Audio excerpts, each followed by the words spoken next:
Classes में आप सभी का स्वागत है। मैं आरपी अवस्थी आप सभी विद्यार्थियों को नमस्कार करता हूं। उम्मीद करता हूं कि आप पूरी तरह ठीक होंगे, बहुत अच्छे होंगे। तो संस्कृत व्याकरण में आज हम पढ़ेंगे कारक एवं विभक्ति प्रकरण। तो मैं आज आपको पढ़ाता हूं कारक। आइए पढ़ते हैं कारक। अब ये देखिए, कारक एवं विभक्तियाँ हिंदी में भी हैं और संस्कृत में हैं। तो ख़ास तौर से टेट और सीटेट के लिए जो है ये बहुत ही ख़ास चैप्टर है, ख़ास अध्याय है। इसकी तैयारी बहुत अच्छे से करनी होगी। तो आइए पढ़ते हैं आज कारक। हमारा मुख्य विषय है संस्कृत व्याकरण।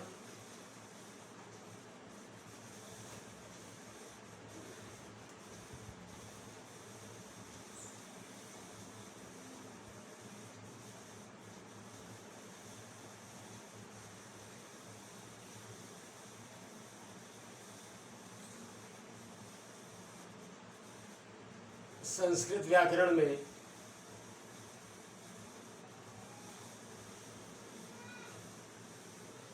कारक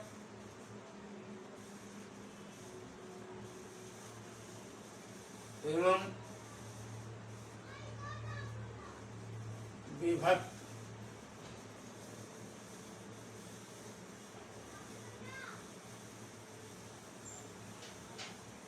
प्रकरण। तो सबसे पहले लेते हैं हम कारक।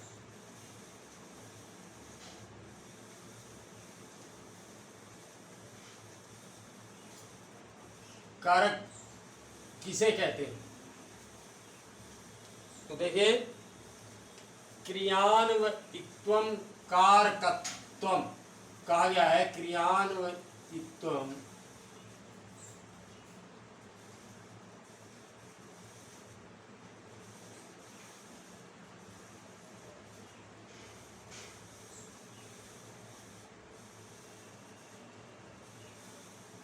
कारकत्वम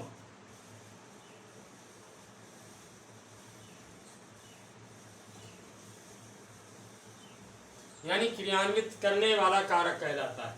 परिभाषा क्या है इसकी?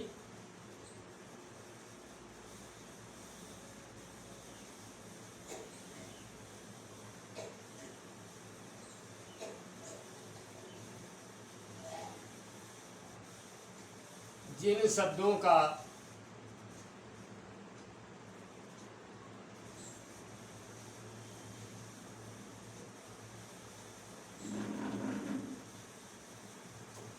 क्रिया के साथ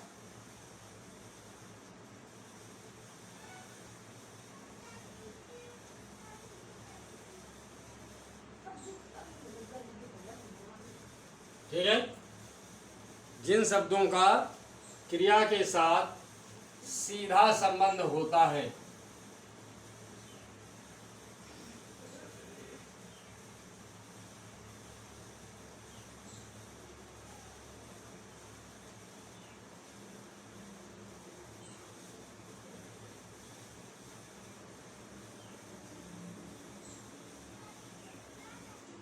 कारक कहलाते हैं।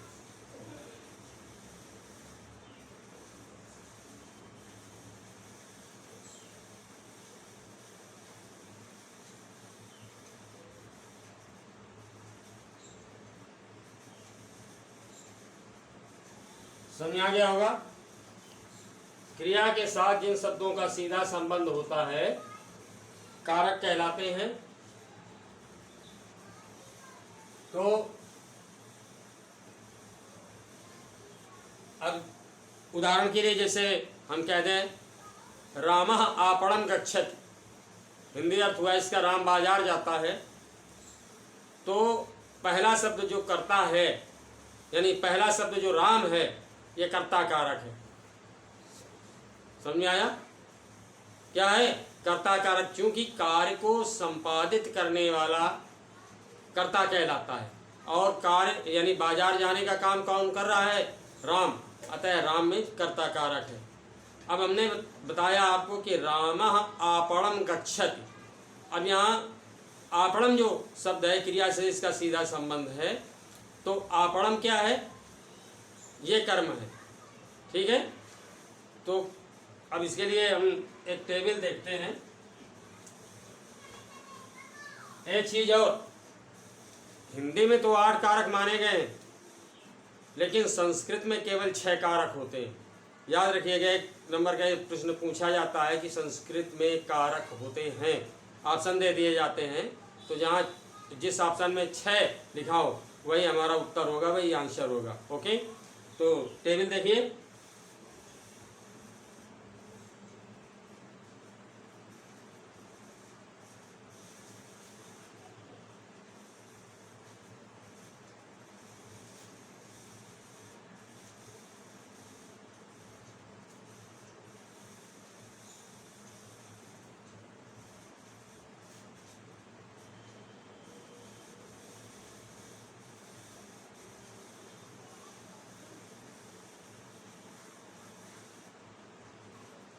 एक चीज मैंने बताया कि क्रिया के साथ जिन शब्दों का सीधा संबंध होता है, क्रिया क्या होती है, जिन शब्दों से किसी कार्य का करना या होना पाया जाता है, क्रिया कहलाती है, ठीक है।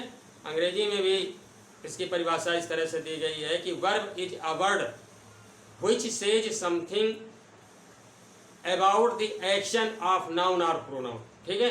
यानी कर्ता के द्वारा जो भी काम किया जा रहा है, अर्थात वे शब्द जो कार्य के होने के बारे में बताते हैं, क्रिया कहलाते हैं, ठीक है। तो क्रिया से संबंध रखने वाले शब्द जो है कारक कहलाते हैं। अब ये तालिका देख लीजिए, सारणी देख लीजिए। पहला कॉलम है इसका विभक्ति,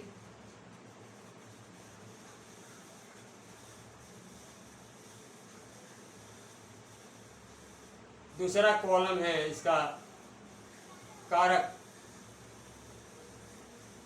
यानी किस विभक्ति का कौन सा कारक होता है और किस कारक का क्या चिन्ह होता है।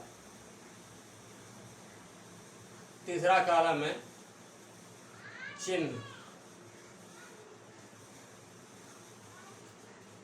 तो अब देखिए, पहले है प्रथमा विभक्ति,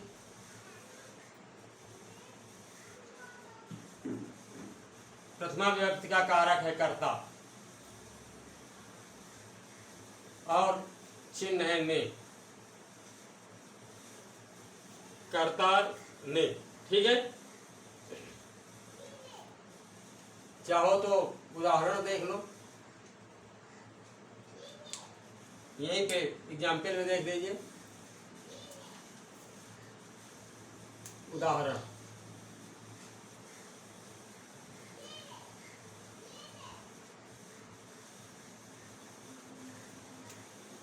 रामः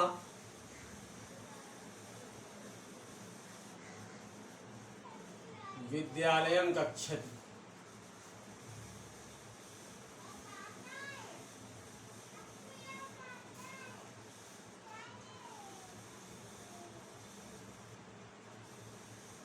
ठीक है। अब हमने ये रामा शब्द लिया हुआ है, रामा करता है, ठीक है।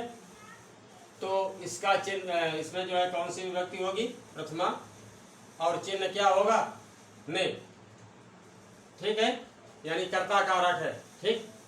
अब आइए द्वितीय विभक्ति,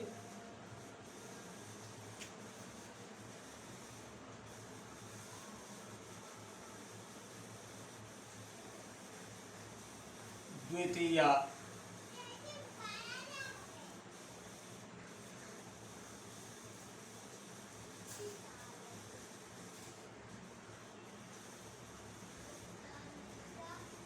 कारक होता है इसका कर्म,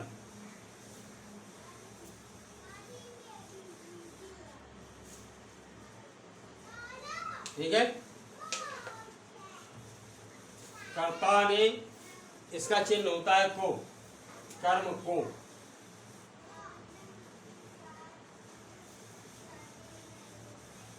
उदाहरण देख लीजिए, मोहनः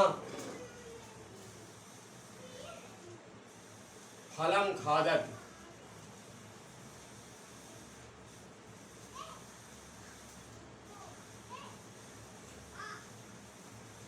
तो यहाँ फलम में जो है द्वितीया विभक्ति है और कर्म कारक है। राम फल खाता है। क्या खाता है? उत्तर मिला फल, तो फल में कर्म कारक है, द्वितीया विभक्ति है और इसका चिन्ह क्या है? को। जैसे मोहन फल को खाता है, ठीक है, को छिपा हुआ है। पहले वाले उदाहरण में देखें तो विद्यालयम जो है ये कर्म कारक है।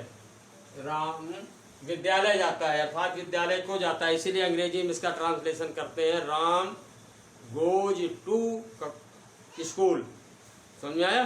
तो टू लगा है यानी को, द्वितीया विभक्ति कर्म कारक। आगे आइए तृतीया विभक्ति।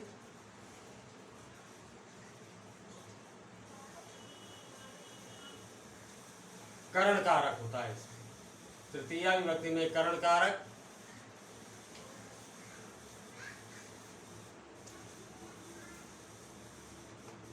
चिन्ह होता है शे।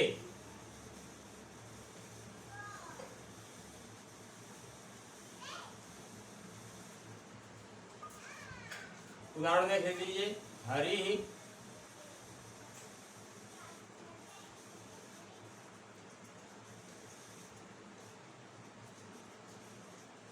कलमेण पत्रम लिखति।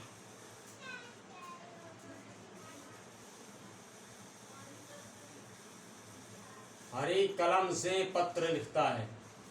तो यहाँ जो है कलमेण में कर्ण कारक है, तृतीया विभक्ति है। समझ में आ गया? चतुर्थी विभक्ति संप्रदान कारक।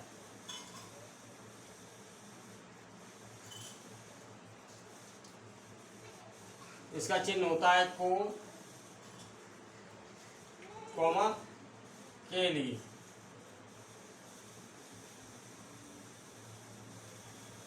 जहाँ कहीं किसी को कुछ दिया जाता है तो चतुर्थी विभक्ति यानी संप्रदान कारक का प्रयोग होता है।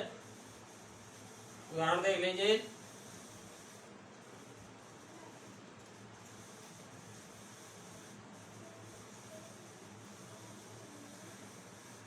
रामः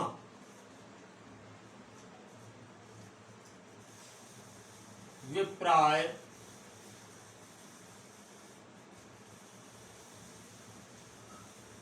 गाम ददातु। राम ब्राह्मण को गाय देता है। विप्र माने ब्राह्मण, यानी विप्र को, ब्राह्मण को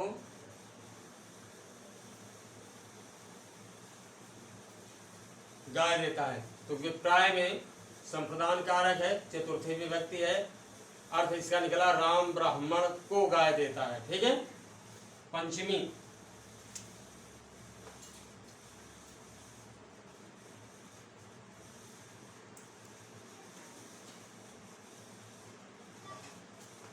अपादान।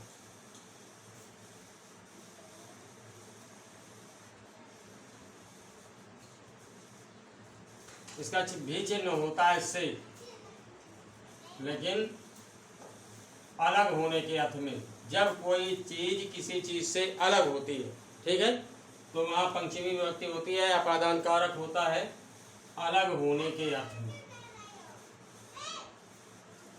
अलग होने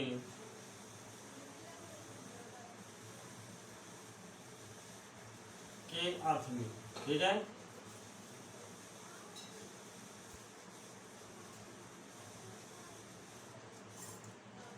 पंचमी अपादान कारक चिन्ह इसका से, और से जो है अलगाव के अर्थ में प्रयुक्त किया जाता है। उदाहरण देखिए, वृक्षात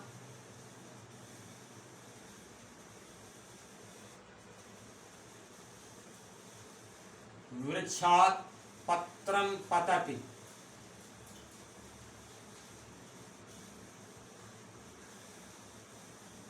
वृक्ष से पत्ता गिरता है। ठीक है। तो आपने देखा कि से चिन्ह आया है, अलग हो रहा है, वृक्ष से पत्ता अलग हो रहा है। समझ में आया? तो यहाँ वृक्षात में कौन सी विभक्ति है? पंचमी विभक्ति है।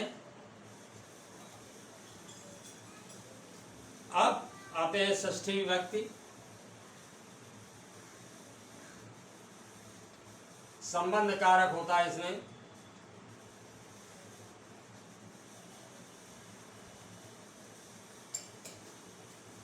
का, की, के, रा, री, रे, यानी उसका, उसकी, उसके, या तुम्हारा, तुम्हारी, तुम्हारे, इस तरह से समझा गया होगा। उदाहरण देखिए,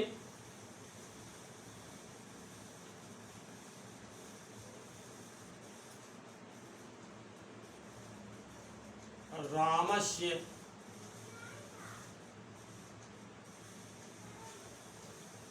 अनुजा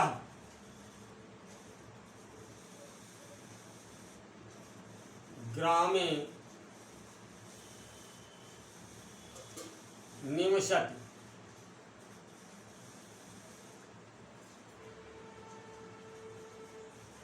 राम का छोटा भाई गांव में रहता है। समझा? तो रामस्य में षष्ठी विभक्ति है और संबंध कारक है राम का भाई। ठीक है, राम का छोटा भाई। अब सप्तमी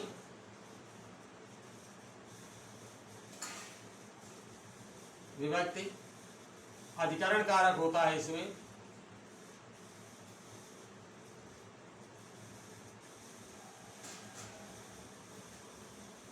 और इसका चिन्ह होता है में पर।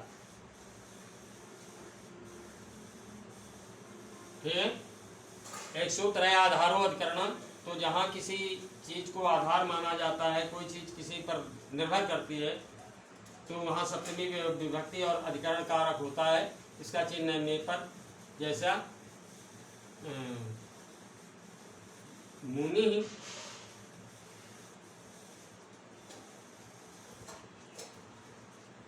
आसने तिष्ठति।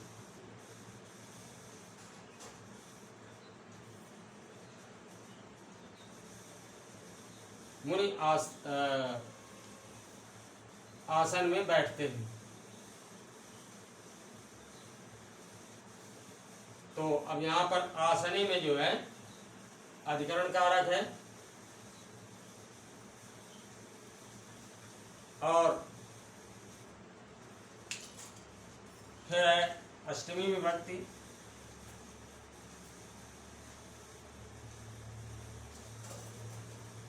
इसका कारक है संबोधन।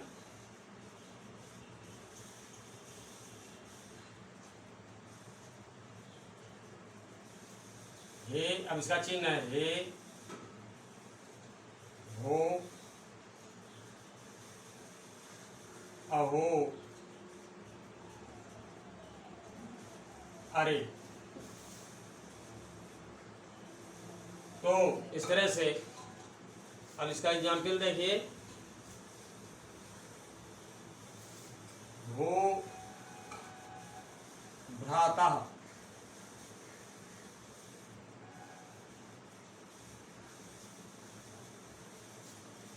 त्वम कुत्र गच्छसि।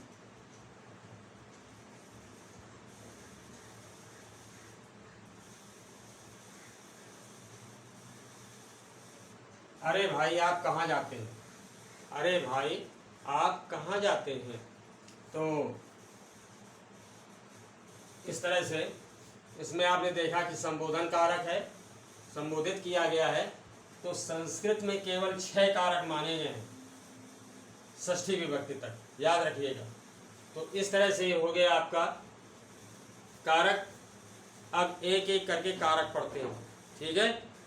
तो नोट कर लीजिए इसे।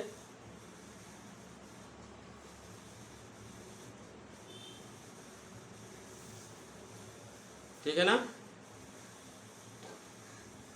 आइए,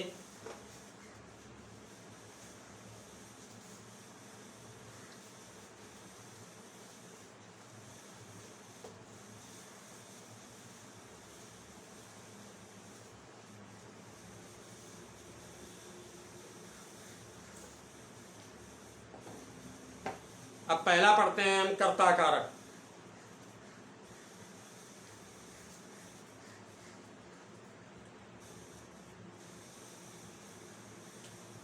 कर्ता कारक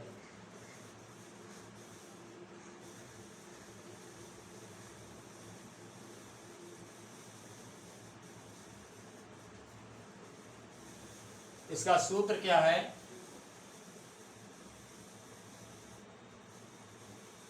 स्वतंत्र कर्ता।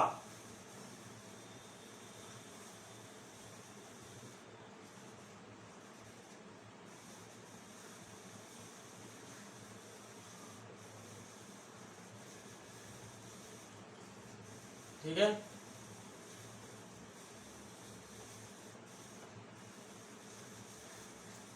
सूत्र क्या है? स्वतंत्र कर्ता।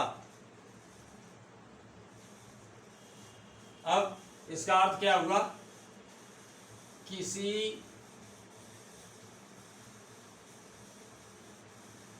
कार्य को करने में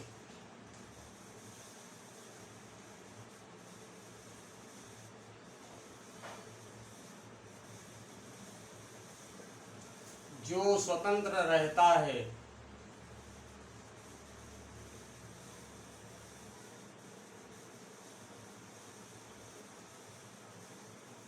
किसी कार्य को करने में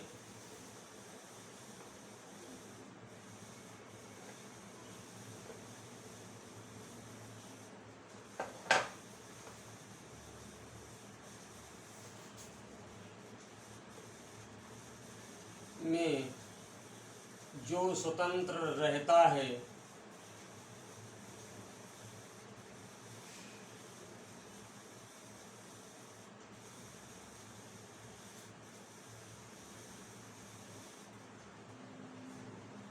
कर्ता कहलाता है।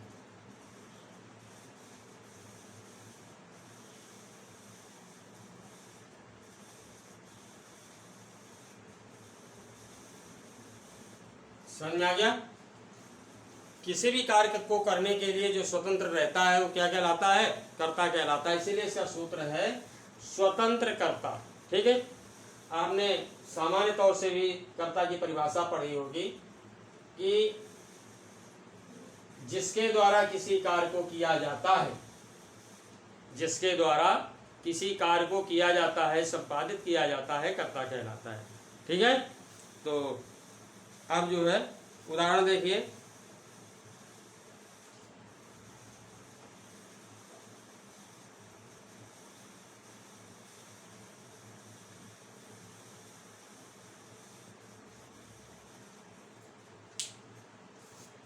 उदाहरण देखिए, प्रतिभा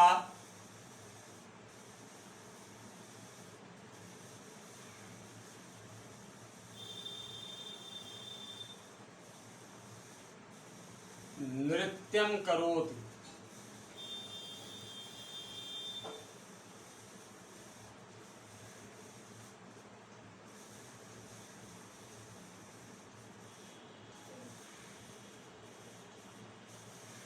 प्रतिभा नृत्यं करोति।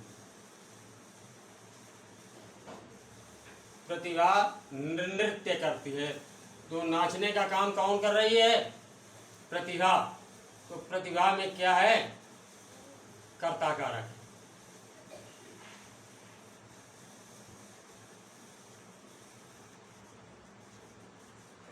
समझ आ गया होगा? प्रतिभा में क्या है? कर्ता कारक। अब आइए कर्म कारक।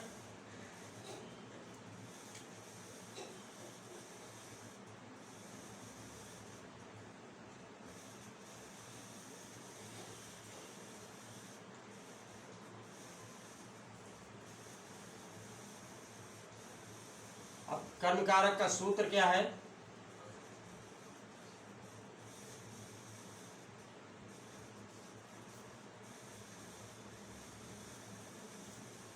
कर्तुरीप्सिततम कर्म।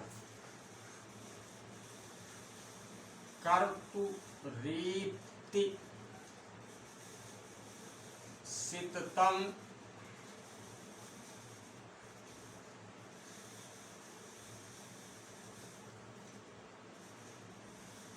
कर्म, ठीक है। कर्तुरीप्ति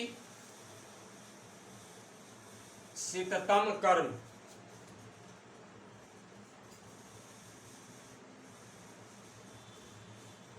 अब इसका अर्थ क्या हुआ? कर्ता को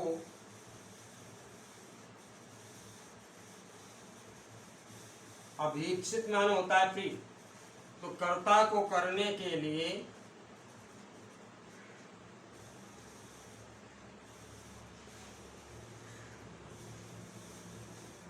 जो कार्य अभीप्सित होता है, अर्थात जो कार्य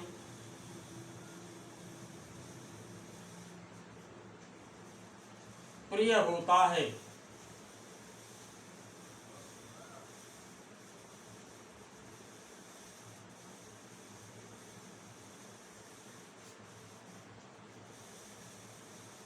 कर्म कहलाता है। कर्म कहलाता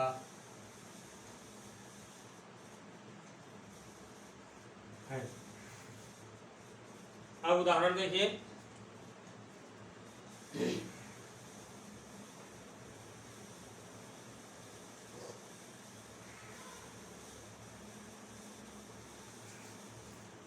उदाहरण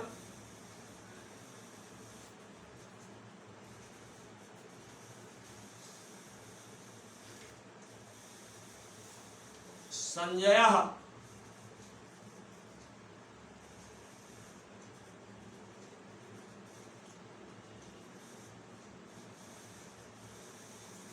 चलचित्रं पश्यति,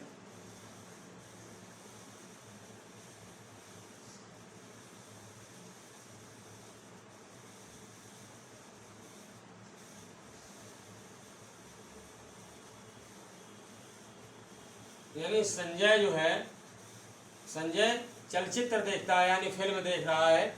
अब संजय को देखने के लिए क्या प्रिय है? चलचित्र यानी फिल्म। तो उस चलचित्र में यहाँ क्या है? कर्म कारक।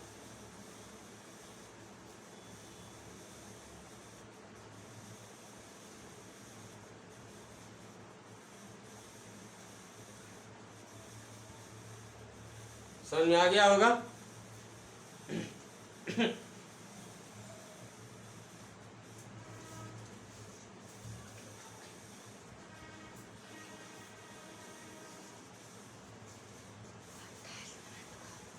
तो आज आपने कर्ता कारक और कर्म कारक पढ़ा। नेक्स्ट लेक्चर में मैं आपके सामने इसके आगे के कारक पढ़ाने के लिए फिर उपस्थित होऊंगा। तो भाई नए छात्रों से अनुरोध है कि मेरे चैनल अवस्थी क्लासेस को अवश्य सब्सक्राइब करें। ओके, आपके अच्छे भविष्य के लिए आकांक्षी आपका आरपी अवस्थी आपको नमस्कार करता है।